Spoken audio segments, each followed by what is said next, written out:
पहले करते हैं मंगलाचरण। आप सभी की स्क्रीन पर आ रहा है ताकि जिनको याद नहीं हो वो देखकर बोल सकते हैं।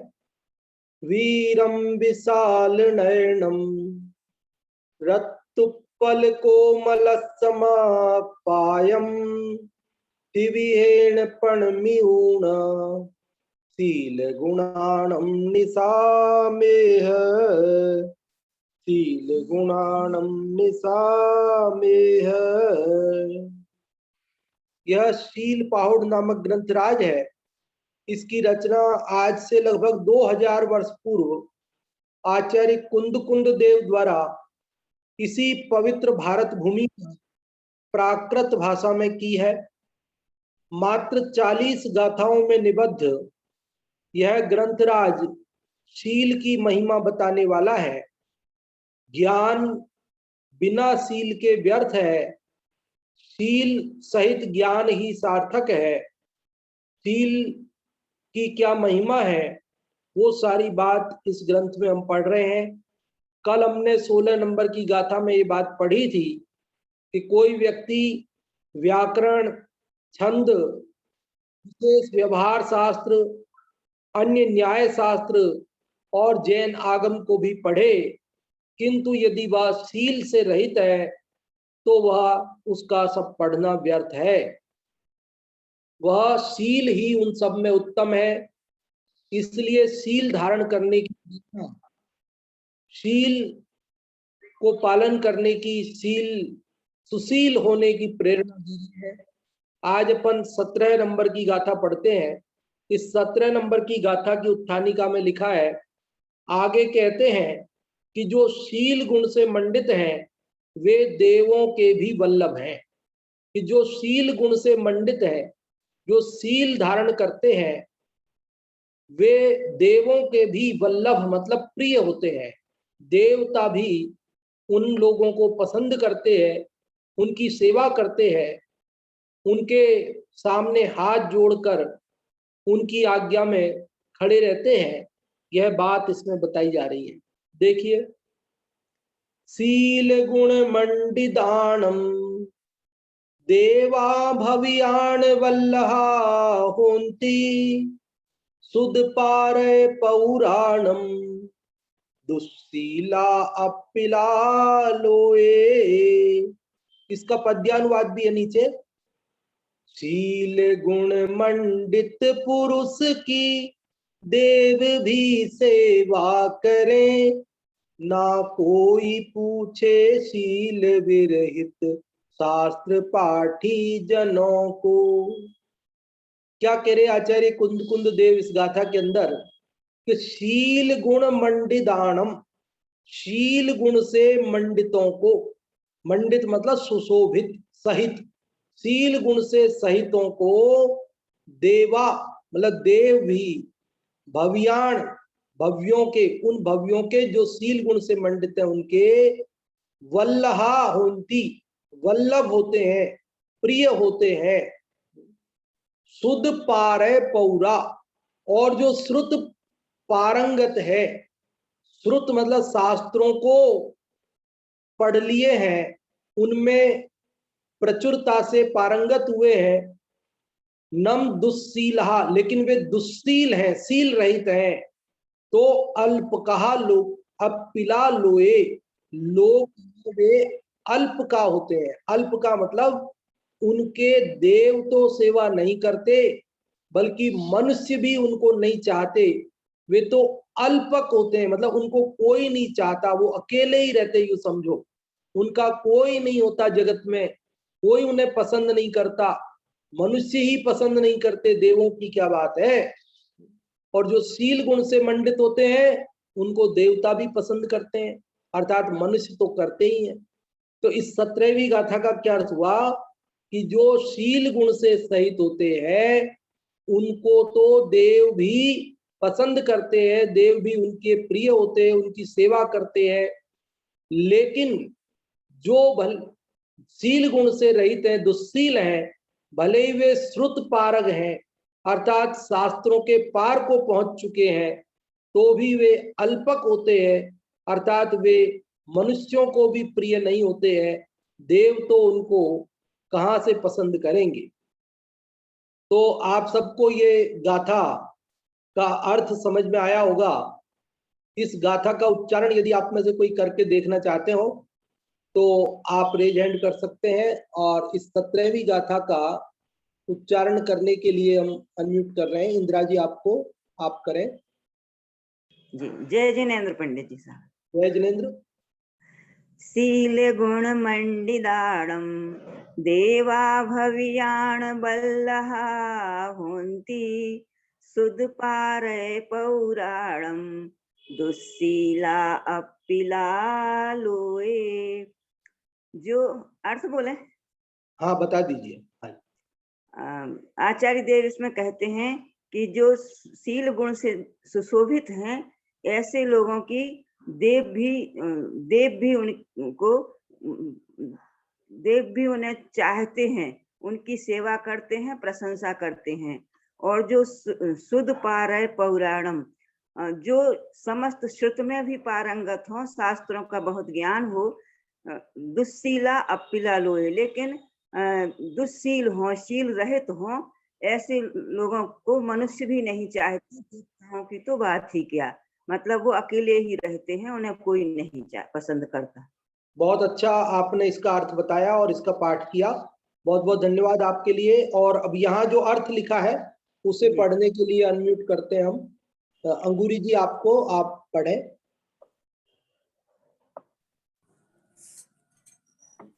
जय जिनेन्द्र पंडित जी। जय जिनेन्द्र। अर्थ, जो भव्य प्राणी शील और सम्यक दर्शनादि गुण अथवा शील वही गुण उनसे मंडित हैं, उनका देव भी वल्लभ होता है, उनकी सेवा करने वाले सहायक होते हैं। जो कुछ पारग अर्थात शास्त्र के पार पहुंचे हैं, 11 अंग तक पढ़े हैं, ऐसे बहुत हैं, और उनमें कई शील गुण से रहित हैं, दुस्सील हैं, विषय कषायों में आसक्त हैं, तो वे लोक में अल्प का अर्थात न्यून है, वे मनुष्यों के भी प्रिय नहीं होते, तब देव कहाँ से सहायक होंगे।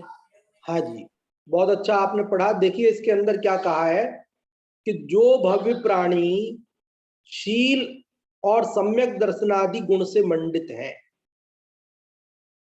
वो देवों के भी अर्थात उनका देव भी वल्लभ होते हैं, उनकी सेवा देव भी करते हैं। और जो श्रुत पारग अर्थात शास्त्र के पार पहुंचे हैं, 11 अंग तक पढ़े हैं, ऐसे बहुत हैं, और उनमें कई शील गुण से रहित हैं, दुस्सील हैं, विषय कषायों में आसक्त हैं, वे तो लोक में अल्प का अर्थात न्यून है, वे मनुष्यों के भी प्रिय नहीं है, तब देव कहां से सहायक हो। मतलब इस गाथा के अंदर शील की महिमा बताई गई है। क्या बात बताई गई है? शील की महिमा बताई गई है। और महिमा बताने के लिए क्या बात कही है कि शीलवान पुरुषों की देव भी सेवा करते। संक्षेप में और सरल शब्दों में यदि हम बोलें तो ये बात कही है कि शील की महिमा बताते हुए कि शील धारण करने वालों को देवता भी उनकी सेवा करते हैं, और जो शील धारण नहीं करते हैं, भले ही उन्होंने कितने भी शास्त्र पढ़े हों, तो भी उन्हें कोई पसंद नहीं करता। वो अकेले ही रहते, मतलब अल्प अकेले ही रहते, उनके कोई साथ में नहीं होता, कोई उनको अच्छा नहीं समझता है।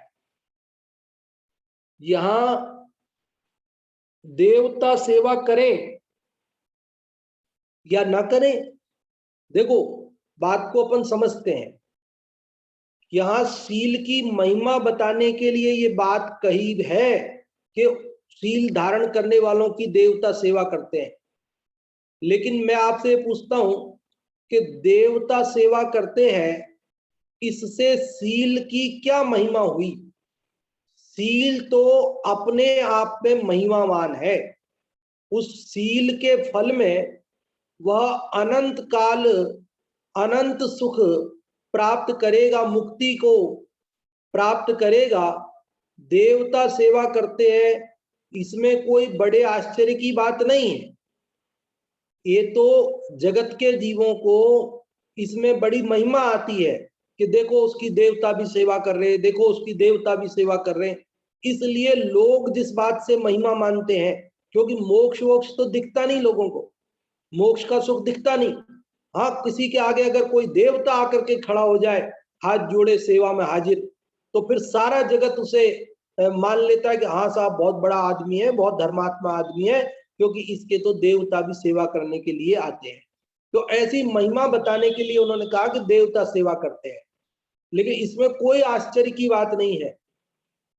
और दूसरी ओर ये भी बात समझो कि यदि कोई धर्मात्मा जीव की, शीलवान पुरुष की देवता सेवा ना भी करे, नहीं भी आए, उनकी सेवा में हाजिर नहीं भी होवे, तो क्या शील की महिमा घट जाएगी? नहीं घटेगी। देखो, शील की महिमा अपने आप में परिपूर्ण है, वो कोई पर से उसका नाप नहीं है। कोई देवता उसकी सेवा में आया तो वो शीलवान है, नहीं आया तो वो शीलवान नहीं है, ऐसा नहीं समझना चाहिए। देखो, देवताओं आदि का आकर के खड़े हो जाना, सेवा करना, ये सब पुण्य के उदय से होता है। कदाचित कोई धर्मात्मा जीव के पुण्य का उदय ना भी हो, पूर्व में कोई पाप का बंधन चला हो, उसका उदय आया हो, पाप का उदय हो, तो देवता सेवा करने न भी आए, बल्कि उनके ऊपर कोई घोर उपसर्ग भी करे, तो भी उस शील की महिमा कम नहीं होती। और कोई अधर्मात्मा जीव भी हो और कदाचित पूर्व पुण्य के उदय से देवता उसके सेवा करने आ भी जाए, क्योंकि पूर्व पुण्य का उदय है, वर्तमान में नहीं कुछ कर रहा, लेकिन पूर्व का पुण्य का उदय है, तो उसके फल में आ भी जाए, तो उससे उनकी महिमा बढ़ती नहीं है। इसलिए यहां महिमा बताने के लिए, क्योंकि जगत देवता आते हैं, इससे महिमा बंत होता है, इसलिए ऐसी महिमा की है। कदाचित ना भी आए तो उनकी शील की महिमा कम नहीं होती, और आ जाए तो उससे शील की महिमा बढ़ती नहीं है। लेकिन जगत जिससे महिमा मानता है वो बात कही, जैसे कि इनको तो इतने ज्ञानी है, धर्मात्मा है कि प्रधानमंत्री जी भी आते हैं इनके पास में, मुख्यमंत्री जी भी आते हैं इनके पास में, सब लोग आते हैं इनका आशीर्वाद लेने के लिए, सब आते हैं। अब कोई के पास, धर्मात्मा के पास कदाचित ना आए, तो नहीं आए तो उनका धर्मात्मापना कम नहीं होता, और किसी के पास आ जाए तो उससे उनका धर्मात्मापना अगर अंदर में है तब तो वे महान है, पर अगर अंदर धर्मात्मापना नहीं हो और आ भी जाए तो उससे महानता नहीं होती। बात समझ में आती है? तो यहाँ आज जो ये 17वीं गाथा हम पढ़ रहे हैं, इसमें लोक जिससे महिमा मानता है, प्रभावित होता है, वो उस तरीके से ही बात को समझाया है कि शील गुण से मंडित भव्य जीवों के देवता भी सहायक होते हैं, देवता भी उनकी सेवा करते हैं। और जो शील गुण से रहित होते हैं, दुस्शील होते हैं, कुशील होते हैं, उनको भले ही वे शास्त्रों के पारगामी हो, तो देवता उनकी सेवा नहीं करते। क्या मनुष्य भी, अरे उनका परिवार भी उनकी सेवा नहीं करता, उनके माता पिता भी उसे भला नहीं मानते, उनके बेटे बेटी भी उन्हें भला नहीं मानते, उनकी पत्नी भी उन्हें अच्छा नहीं मानती। ये जगत का वास्तविक स्वरूप है। तो यहाँ पर अपने को ये बात समझनी है कि शील की महिमा क्या है। इसी प्रकार की बात एक और भी गाथा में और भी अन्यत्र भी अनेक जगह चलती है, मिलती है, शास्त्रों में भी मिलती है। एक और गाथा आप लोगों ने सुनी होगी, धम्मो मंगल मुक्तिठम अहिंसा संयमो तवो देवापितम प्रणमन्ति धम्मे यस्य सयामणो। इस गाथा में भी ये बात कही है, देवापि तम प्रणमन्ति, देव भी तम मतलब उसको, प्रणमन्ति मतलब प्रणाम करते हैं, देवता भी उसको प्रणाम करते हैं। किसको? यस्य धम्मे सयामणो, कि जिसका मन धर्म में लगा रहता है, जो धर्मात्मा जीव होते हैं, जो अहिंसा, संयम आदि का पालन करते हैं, शील का पालन करते हैं, जो अपने निज आत्म स्वरूप को पहचान कर उसमें रमते हैं, जमते हैं, ऐसे धर्मात्मा जीवों को देवापि तम देवता भी उनको क्या करते हैं? प्रणाम करते हैं। अरे देवता क्या, देवों के भी देव, देवता उनके भी देवता, मतलब देवराज इंद्र भी उनको नमस्कार करते हैं। हमारे तीर्थंकरों को उनकी सेवा में, उनके गर्भ में आने के 6 महीना पहले से ही सौधर्म इंद्र उनकी व्यवस्था में जुट जाता है। उनके गर्भ में आने से 6 महीना पहले और 9 महीना गर्भ के 15 महीने तो रत्न वृष्टि आदि, नगर सज्जा आदि से सारा वैभव उत्पन्न करता है। और उनके जन्म होने पर धूमधाम से ऐरावत हाथी पर आकर पांडुक शिला पर 1008 कलशों से बाल तीर्थंकर का अभिषेक करता है। देवोपनीत वस्त्र और आभूषण लाए जाते हैं, सची इंद्राणी उन्हें पहनाती है और नाना प्रकार का उस बाल तीर्थंकर का श्रृंगार करती है। और जब वो दीक्षा लेते हैं तो दीक्षा लेने उनके लिए पालकी लेकर आते हैं, उस पालकी में उन्हें बिठाकर लेकर जाते हैं, उस पालकी को उठाकर अपने आप को धन्य अनुभव करते हैं। और बीच में भी वहां सब कुछ देवलोग व्यवस्था करते हैं, इंद्र व्यवस्था करते हैं। और जब उन्हें केवल ज्ञान हो जाता है तो उनके समवसरण आदि की रचना करते हैं। वहां हाथ जोड़कर इंद्र खड़े रहते हैं, उसको एक एक शब्द सुनने के लिए लालायित रहते हैं। जब भगवान तीर्थंकर का मोक्ष होता है तो उनके जो देह है उसका वहां अग्नि कुमार जाति के देव आकर अग्नि संस्कार करते हैं। और जो केस और नख बच जाते हैं उनको देवगण ले जाकर रत्न पेटिका में रखकर उन्हें क्षीर सागर आदि के जल में, जहां जैसा बताया आगम में समझना, तो उस प्रकार से वो सब करते हैं। मतलब धर्मात्मा जीवों के लिए, शीलवान जीवों के लिए देवता भी उनकी सेवा करते हैं। और शील रहित कुशील दुराचारी व्यक्ति कदाचित ज्ञानी भी हो तो उसकी कोई सेवा नहीं करता। लोक में ही आप देखते होंगे, मान लीजिए एक व्यक्ति बहुत ज्ञानी है लेकिन दुराचारी है, असदाचारी है, और दूसरा व्यक्ति को ज्यादा ज्ञान नहीं है, ब्रह्मचारी है और ज्यादा ज्ञान नहीं है, थोड़ा सा ही ज्ञान है लेकिन सदाचारी है, तो बोलो किसको महान मानती है दुनिया? किसको महान मानती है? उस सदाचारी को मानती है ना। यहाँ तो शील का अर्थ आध्यात्मिक है। शील मतलब स्वभाव, जो आत्मा का स्वभाव है उसको अपना जानकर, रागादि जो विकारी परिणाम है उनसे भिन्न अपना जो शुद्ध स्वभाव है उसको अपना जानकर, मानकर उसमें रमना, वो वास्तव में शील है। लेकिन स्थूल रूप में अगर सदाचार, ज्ञान के साथ में जो विनम्रता, जो सद्गुण जीव में होने चाहिए, होते हैं, तो उसकी जो है देवता भी सेवा करते हैं। और यदि वो नहीं हो तो कोई उनकी सेवा नहीं करता। पंडित दौलत राम जी ने भी छहडाला में ये बात लिखी है। वहां तो चौथे गुण स्थान वाले के लिए भी बात लिखी। क्या बात लिखी? दोष रहित गुण सहित सुधीजे, सम्यग दर्श सजे हैं, चरित मोह वस लेस न संयम, पैसुर नाथ जजे हैं।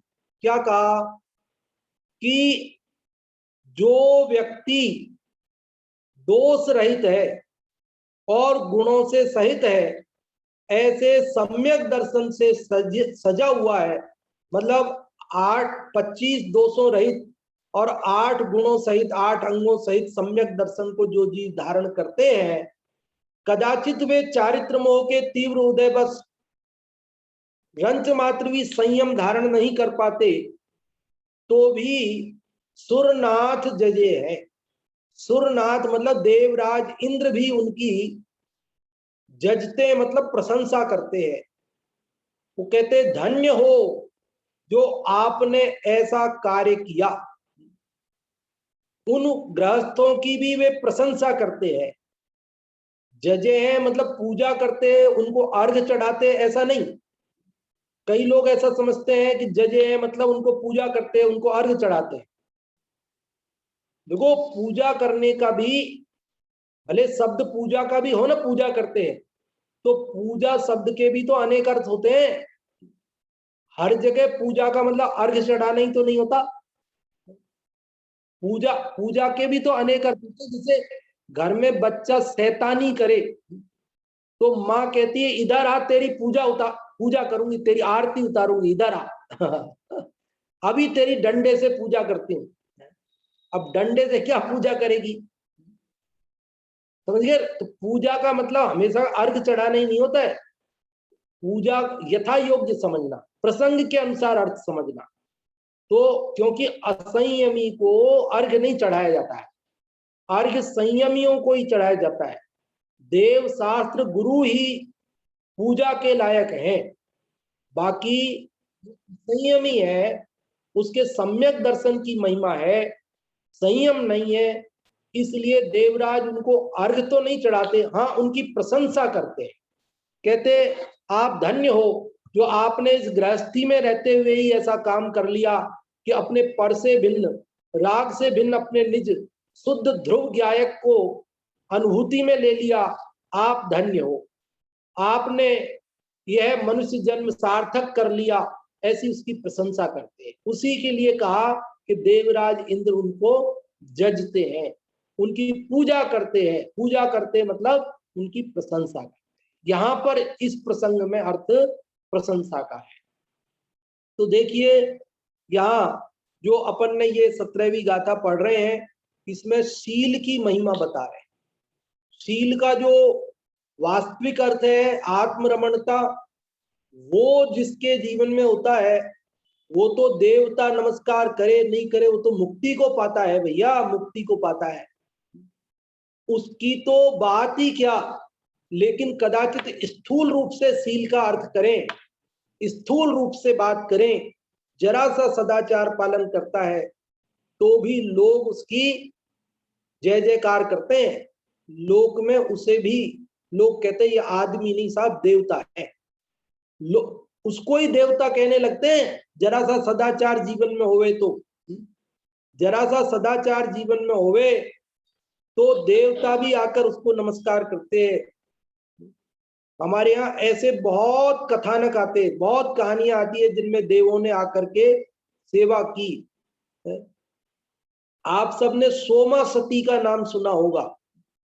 सोमा सती जो रात्रि भोजन का त्याग कर रखा था, उसने रात्रि में भोजन नहीं करती थी, लेकिन उसकी सास ये कहती थी कि मैं तो रात में ही भोजन दूंगी, दिन में नहीं करने दूंगी, तेरे को रात में ही भोजन करना पड़ेगा।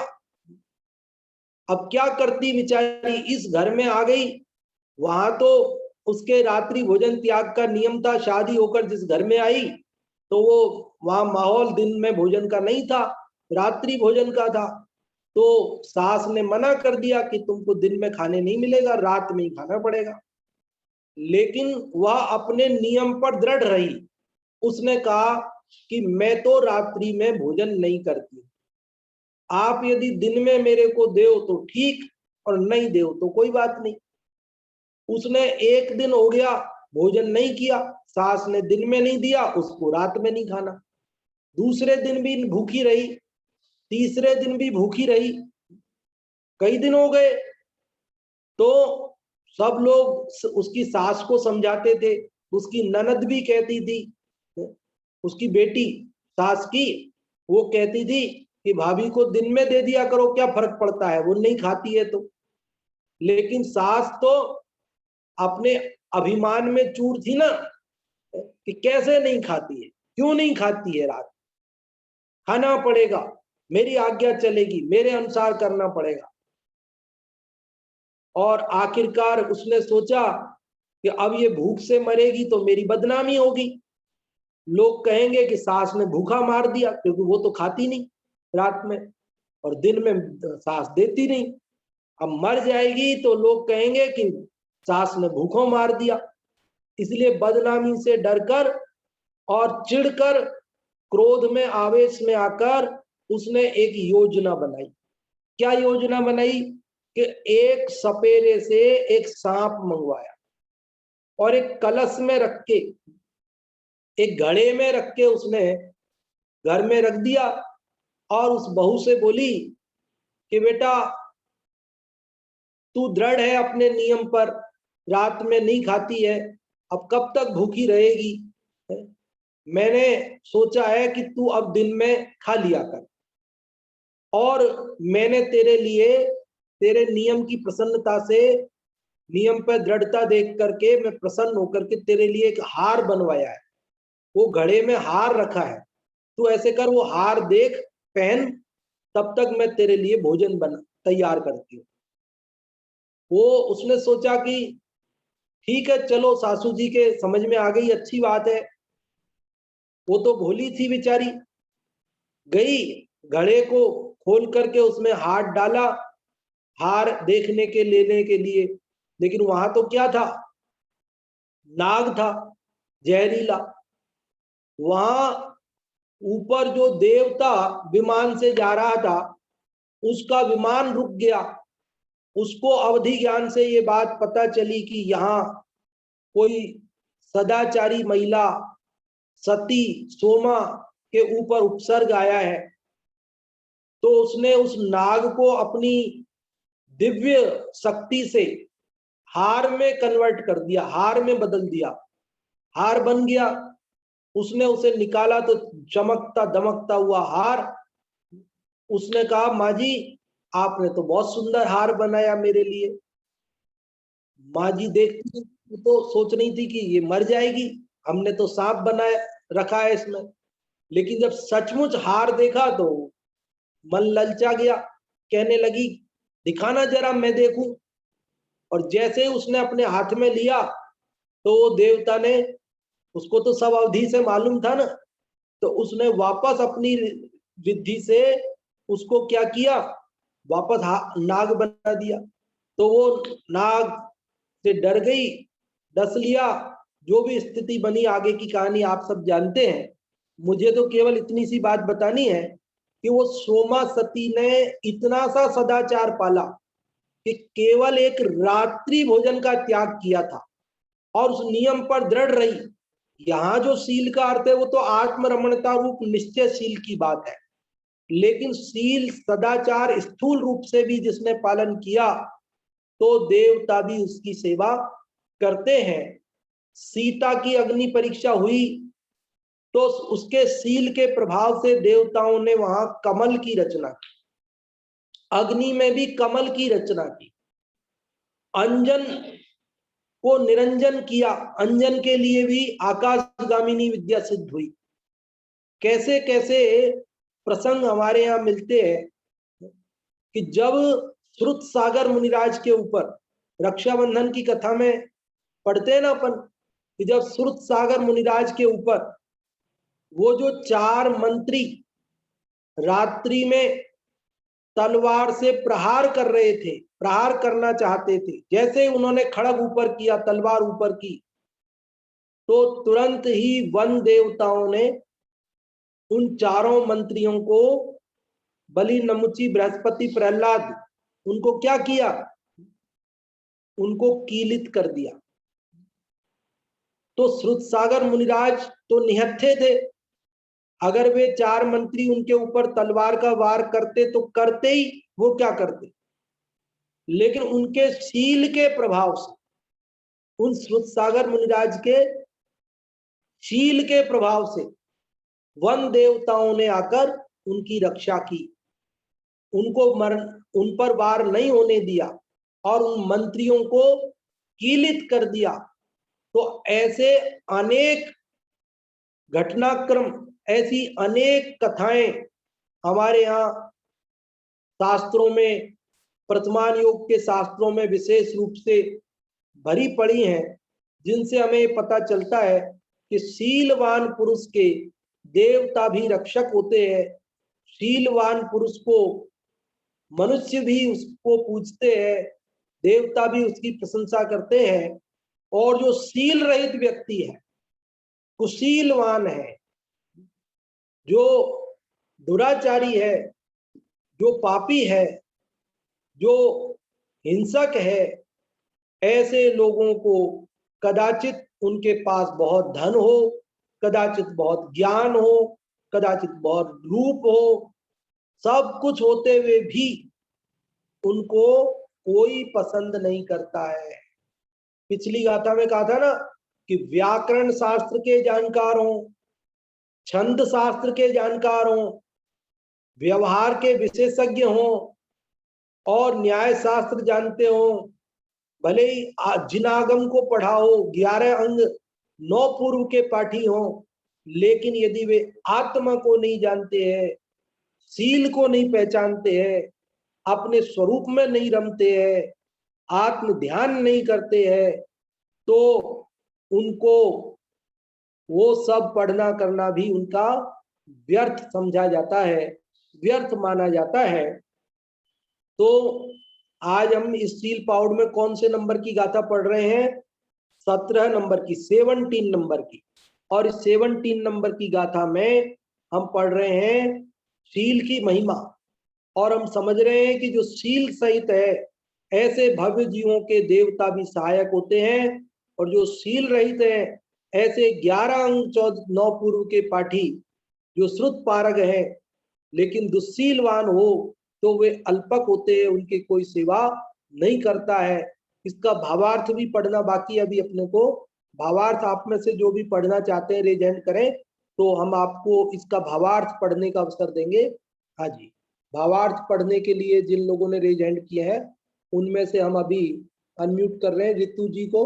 रितु जी आप पढ़ें भावार्थ। शास्त्र बहुत जाने और विषाक्त हो तो उसका कोई सहायक न हो। चोर और अन्यायी की लोक में कोई सहायता नहीं करता है, परंतु शील गुण से मंडित हो और ज्ञान थोड़ा भी हो तो उसके उपकारी सहायक देव भी होते हैं, तब मनुष्य तो सहायक होते ही है। शील गुण वाला सबका प्यारा होता है। हाँ जी, तो देखिए भावार्थ के अंदर भी जयचंद जी छाबड़ा साहब ने इसका सार लिख दिया कि शास्त्र बहुत जाने और विषयासक्त हो तो उसका कोई सहायक ना हो, और चोर और अन्यायी की लोक में कोई सहायता नहीं करता है, परंतु शील गुण से मंडित हो और ज्ञान थोड़ा भी हो तो उसके उपकारी सहायक देव भी होते हैं, तब मनुष्य तो सहायक होते ही हैं। शील गुण वाला सबका प्यारा होता है। जो शील गुण वाला है, सदाचारी व्यक्ति है, विनम्र व्यक्ति है, वह सबको पसंद आता है, सब उसको चाहते हैं। जो आत्मा को जानता है, सम्यक दृष्टि है, सम्यक ज्ञानी है, सम्यक चारित्रवंत है, वो धर्मात्मा जीव है, उसको 100 इंद्र नमस्कार करते हैं, वह तो मुक्ति को प्राप्त करता है। और जो मिथ्या दृष्टि जीव है, मिथ्या ज्ञानी है, मिथ्या चारित्रवान है, जो पर को अपना मानता है, पर में रमता है, वह वास्तव में प्रशंसनीय नहीं है, जगत उसकी सेवा नहीं करता। वह तो 4 गति और 84 लाख योनियों में दीर्घ काल तक दुख उठाता है जन्म मरण के, और परिभ्रमण करता हुआ दुखी होता है। इसलिए ये बात हमको इस 17वीं गाथा से समझनी चाहिए कि शील कितना महान है और हमें शील को धारण करना चाहिए। शील अर्थात स्वभाव, स्वभाव जो मेरा ज्ञान स्वभाव है, जो राग आदि विकारों से भिन्न है, उसको मैं हूँ यह जानकर पहचान कर और उसमें रमना चमना चाहिए, तभी हमारा यह मनुष्य जन्म भी सार्थक है और तभी जाकर हम लोक में भी प्रशंसनीय है और आत्मा के लिए भी आनंददायी अवस्था की प्राप्ति के योग्य है। अभी हम आप लोगों को अवसर देते हैं, आप लोगों में से जो भी इस 17वीं गाथा के बारे में कुछ पूछना चाहते हो, कोई बात आपको समझ में नहीं आई हो या आप इसका सार बताना चाहते हो, आप ये भी कह दें कि भाई हमें तो ये बात समझ में आई, एक लाइन, आधी लाइन, एक शब्द में भी कहेंगे भाई हमें तो ये बात इसमें अच्छी लगी, आज पूरा सुना उसमें हमको ये बात पसंद आई, तो भी हम आपको अवसर देते हैं बताने के लिए। और हम चाहते हैं कि ज्यादा से ज्यादा लोग आप बोलें, आप जितना बोलेंगे उतना आपको ज्यादा लाभ होगा। सबसे पहले अंगूरी जी आपको अनम्यूट किया है, तब तक और लोग जो भी बताना चाहते हैं वे तैयार रहें रेज हैंड करके, तो हम आपको भी अवसर देंगे। हाँ अंगूरी जी आप बताएं पहले। इस श्लोक में शील की महिमा बताई है। उसमें बताया है कि वह कोई भी व्यक्ति कितना भी ज्ञानी हो, कितना भी शास्त्रों का पारंगत हो, 11 अंगों पूर्व का भी पाठी हो, लेकिन यदि उसमें शील गुण नहीं है तो वह सब उसका बेकार है। जैसे छेड़ाला में बताया है कि दोष रहत गुण सहित सुदीजे सम्यक 10 सजे हैं, चरित मोह बस लेश न संयम पैसर नाथ जजे हैं। वे गृहस्थ में भी रहते हैं लेकिन वे चारित्र को पालन नहीं कर सकते, लेकिन शील गुण से धर्म से मंडित हैं तो वे बहुत ही अच्छे हैं। जैसे सुत सागर महाराज जी के ऊपर जो उनके 4 मंत्री थे, उन्होंने उत्सर्ग किया और नंगी तलवार लेकर उनको मारने के आए, लेकिन देवताओं ने वो उनकी रक्षा की। जैसे रैन मंजूषा है तो उनको भी देवता ने, मनोरमा सती है, उनके भी पुण्य के प्रभाव से, शील के प्रभाव से वज्रमयी किवाड़ खुल गए थे। सेठ सुदर्शन है, उनने भी मतलब शील व्रत का पालन किया तो वो सिंहासन, सूली से सिंहासन हो गया। और सीता सती थी तो उनका भी, उनने अपना मतलब सतीत्व शील धर्म को नहीं छोड़ा और उसको पालन किया, तो उससे देवताओं ने अग्नि से जल बना दिया और उनको कमल से सिंहासन पर बैठा दिया। और जैसे मनोरमा सती है तो उनने भी एक व्रत, इन लोगों ने एक एक व्रत का भी अच्छी तरह से पालन किया तो उसका फल मतलब शील देवों ने उनकी प्रभावना की। जैसे सोमा सती, वह भी जो नाक का हार था, नाक था उसका हार बन गया। उसके बारे में एक भजन है, वो बोलती हूँ। जो लेखा है वही होगा, तू कर ले लाख भी करनी, सभी बेकार होता है। पति ने माँ के कहने से सपेरा एक बुलवाया, देकर धन सपेरे को एक काला नाग मंगवाया। खुशी ले कर धन सपेरे को एक काला नाग मंगवाया। लो प्रीतम तुम्हें मैं हार ले आया, छुपा कर इस पिटारे में मैं अपना प्यार ले आया। करो मत देर थोड़ी भी, खुशी से पहन लो माला। सती ने जब पिटारे में हाथ जो है डाला, नाग का हार बनता है। जो लेखा है वही होगा, तू कर ले लाख भी करनी। इससे हमें पता चलता है कि जो शील गुण में दृढ़ होते हैं और उसका पालन करते हैं तो उनको देवता रक्षा करते हैं। इससे हमें शील गुण का पालन करना चाहिए, अपनी आत्मा में लीन होकर तत्पर रहना चाहिए। हाँ जी, बहुत अच्छा आपने अंगूरी जी बताया, बहुत बहुत धन्यवाद आपके लिए। और अभी हम भाग्यवंती जी आपको अनम्यूट कर रहे हैं। भाग्यवंती जी आप बोलें जो भी आप बोलना चाहें।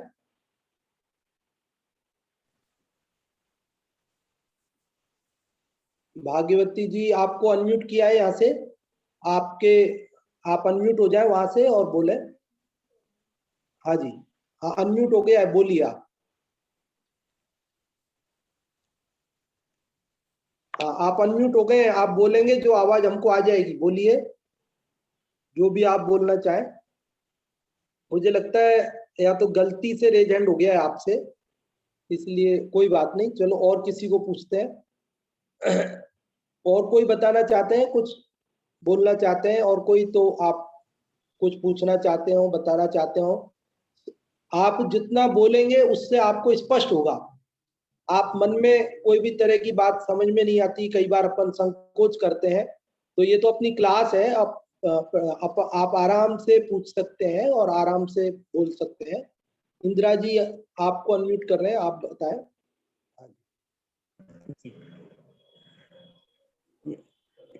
इस गाथा में शील की महिमा ही बताई है। और निश्चय से तो आत्मा का स्वभाव ही शील है और आत्मरमणता ही वास्तविक शील है। लेकिन लोक में भी जो सामान्य सदाचार बताया है, सामान्य नियम संयम, छोटे छोटे नियमों का भी पालन होता है, तो उसके लिए भी वह तो भी लोग सदाचारी व्यक्ति लोगों का प्रिय होता है।